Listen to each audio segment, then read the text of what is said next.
সম্প্রতি ওয়েটল্যান্ডের উপরে যে রামসার কনভেনশন অনুষ্ঠিত হয়েছে, এই রামসার কনভেনশনে ভারতের দুটি শহরকে একটি তালিকায় স্থান দেওয়া হয়েছে। সেই তালিকাটা হলো অ্যাক্রেডিটেড ওয়েটল্যান্ড সিটিজ। তাহলে ভারতের কোন দুটো শহর স্থান পেয়েছে?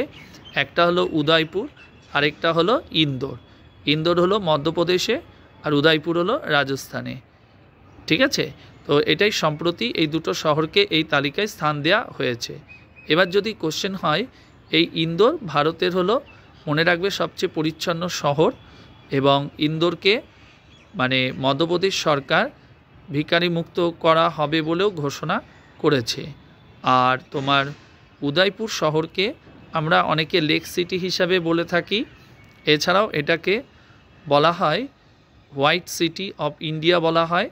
যেমন আমরা পিঙ্ক সিটি বলি কাকে, জয়পুরকে পিঙ্ক সিটি বলা হয়, তেমনি উদয়পুরকে হোয়াইট সিটি বলা হয়ে থাকে। আর যোধপুরকেই বলা হয় ব্লু সিটি অফ ইন্ডিয়া।